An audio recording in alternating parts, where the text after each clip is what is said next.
Hello प्यारे दोस्तों, आप लोगों का फिर से स्वागत है अपने चैनल उगीपुर क्लासेस में। जैसा कि आज की इस वीडियो में प्यारे दोस्तों देखने वाले सामाजिक विज्ञान क्लास 9 का पेपर आपको दिख रहा होगा। प्यारे मित्रों, आपका जो टाइम मिलता है 3 आवर्स 15 मिनट मिलता है और आपको क्वेश्चन का दिख रहा 70 नंबर का होने वाला है। प्यारे मित्रों, इसमें आपका इतिहास और नागरिक शास्त्र दोनों है और यहाँ पर निर्देश पॉइंट दिया जाता है। प्यारे मित्रों, आपको निर्देश पॉइंट पढ़ लेना है। चलते हैं, पहला क्वेश्चन क्या दिया है, टाइट क्या था। एक पहला ऑप्शन दिया प्रत्यक्ष कर और दूसरा दिया अप्रत्यक्ष कर, धार्मिक कर, सैन्य कर। तो आपको इसे देख लेना प्यारे मित्रों, यह कौन सा हो जाएगा, प्रत्यक्ष कर था, यानी डायरेक्ट इसके कर लिया जाता था। दूसरा क्वेश्चन आपके सामने, फ्रांस की प्राचीन संसद का क्या नाम था। तो फ्रांस का प्राचीन संसद का क्या नाम था, स्टेट जनरल नाम था। क्या था, स्टेट जनरल नाम था। अगला क्वेश्चन आपके सामने दिया, फ्रांसीसी उपनिवेश में दास व्यवहार की समाप्ति किस वर्ष लाई गई थी। तो प्यारे मित्रों, आपका करेक्ट आंसर यहाँ पर हो जाएगा 1848। यहाँ पर 1948 दिया है, यहाँ पर आपको 1848 कर लेना है। प्यारे मित्रों, अगला क्वेश्चन आपको दिया है चौथा, आपका निम्नलिखित में से किस समाजवाद का जनक कहा जाता था। तो समाजवाद का जनक किसे कहा जाता था भैया, प्यारे मित्रों कार्ल मार्क्स को क्या कहा जाता था, किसे, कार्ल मार्क्स को कहा जाता था। पांचवा क्वेश्चन आपके था, प्रथम विश्व युद्ध की काल अवधि कितनी थी। तो प्यारे मित्र मैं बता दूं 1914 से 1918 तक उसकी काल अवधि थी। अगला क्वेश्चन है छठवां, जार साम्राज्य का पतन कब हुआ। तो जार साम्राज्य का पतन कब हुआ था। प्यारे मित्रों, आपका करेक्ट आंसर हो जाएगा 28 जुलाई से लेकर 1914 ईस्वी तक इसका क्या था, इसका समाप्त हो गया था। 28 जुलाई से लेकर 14 जुलाई तक, 28 जुलाई से 11 नवंबर तक इसका काल समाप्त हुआ था। तो यहाँ पर आपका करेक्ट आंसर क्या हो जाएगा प्यारे मित्रों, यहाँ पर। अब आगे चलते हैं प्यारे मित्रों, 28 जुलाई था, यहाँ पर फरवरी दिया है, मैच नहीं करा, आपको देख लेना है। अगला क्वेश्चन दिया है, लोकतंत्र से क्या संप्रभावित निहित होती है। तो प्यारे मित्रों करेक्ट आंसर यहाँ पर होगा न्यायपालिका और संसद होती है। क्या होती है, न्यायपालिका और संसद होती है। अगला क्वेश्चन आपके सामने दिया है, लोकतंत्र का प्रमुख दोष क्या है।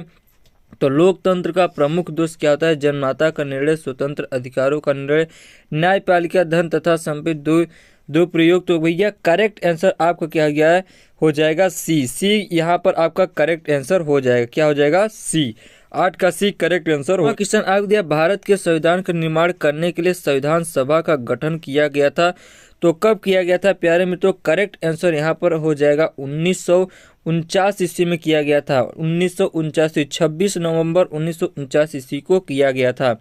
10वां क्वेश्चन दिया है, दक्षिण अफ्रीका में स्वतंत्र संग्राम के नेतृत्व में किसने किया था। तो करेक्ट आंसर यहाँ पर क्या होने वाला है प्यारे मित्रों, आपका महात्मा गांधी, नेशनल पंडित आद्री बेहती और पंडित नेहरू। तो यहाँ पर आपका करेक्ट आंसर क्या हो जाएगा, नेशनल मेंडा, बी आपका करेक्ट आंसर हो जाएगा। प्यारे मित्रों, आपको क्वेश्चन दिख रहा होगा, निम्नलिखित प्रश्नों को 80 शब्दों में लिखना है। 11वां क्वेश्चन दिया, फ्रांस के इतिहास का हुए 14 जुलाई को क्या महत्व है।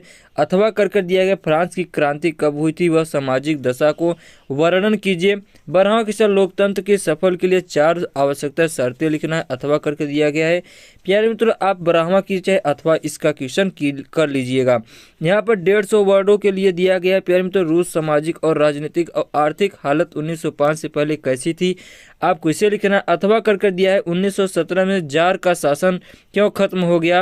और 14वां क्वेश्चन दिया, भारतीय संविधान की प्रमुख विशेषताओं को आपको बताना है। यदि ये नहीं आता है आपको अथवा करना है। प्यारे मित्रों, अगले क्वेश्चन को बढ़ चलते हैं। यहाँ पर दिख रहा होगा, मानचित्र में आपको दिखाना है और यहाँ पर मानचित्र से संबंधित इसे मानचित्र में आपको दर्शाना है, जर्मनी का है, जापान का है।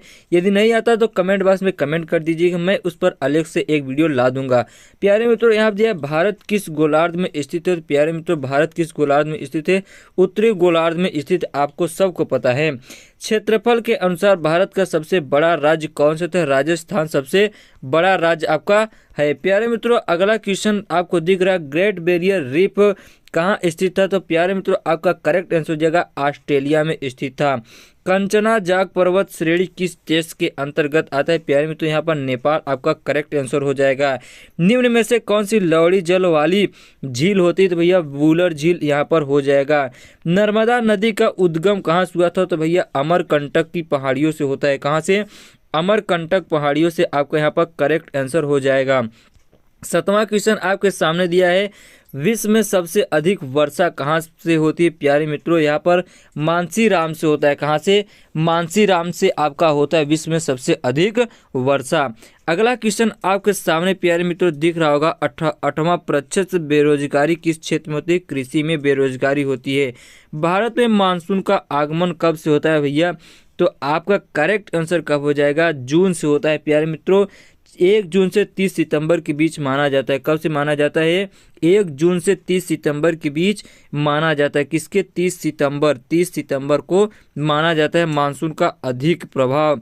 10वां क्वेश्चन आपको दिया है। भारत ग्रामीण क्षेत्रों में स्वीकृत कैलोरी कितनी आवश्यक है? तो 2400 कैलोरी की प्रतिदिन आवश्यकता होती है।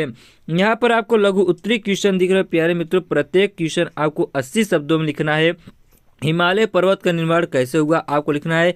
यदि नहीं आता यहाँ पर अथवा दिया है तो आप इसे कर लीजिए। 12वां दिया है आर्थिक और गैर आर्थिक क्रियाओं में आपको अंतर लिखना है प्यारे मित्रों। ये नहीं आ रहा है अथवा आप इसे कर लेंगे। और यहाँ पर 13वां क्वेश्चन दिया है जो कि आपको 120 शब्दों में लिखना है। उत्तर पूर्व में पश्चिम की ओर वर्षा की बढ़ती हुई जाती है। और दिया है आपका भारत में होने वाले मानसून वर्ष की क्या कीजिए विशेषता लिखिए। आपको इसे कर लेना है। और यहाँ पर प्यारे मित्रों 14वां क्वेश्चन आपको भारत में निर्धनता का आकलन कैसे हुआ आपको इसे कर लेना है। यदि नहीं आता है आपको यहाँ पर बेरोजगारी पर आपको लिखना है। यहाँ पर दिया है मानचित्र में दर्शाने के लिए प्यारे मित्रों आपको दर्शा लेना है। सिंधु नदी का उद्गम स्थल चिन्ह इस तरह से दिया है, इस नाम से आपको दर्शाना है। माउंटेन एवरेस्ट को इस चिन्ह से आपको दर्शाना है। सहारा मरुस्थल आपको इस चिन्ह से दर्शाना है प्यारे मित्रों। कारक दर्रा आपको इस चिन्ह से दर्शाना है। मकरवृत्त इस चिन्ह से। यदि नहीं आता आपको दर्शाना तो प्यारे मित्रों कमेंट बॉक्स में कमेंट कर दीजिएगा, हम उस पर अलग से एक वीडियो लाएंगे। तब तक के लिए यही वीडियो, फिर मिलेंगे अगले वीडियो में। यदि आप लोग चैनल पर पहले विजिट करें प्लीज़ चैनल को सब्सक्राइब कर लीजिएगा। और वीडियो को अभी तक लाइक नहीं किया है तो प्लीज़ वीडियो को लाइक कर दीजिएगा। मित्रों में नहीं शेयर किया तो मित्रों में ज़रूर शेयर कीजिएगा। जय हिंद, वंदे मातरम।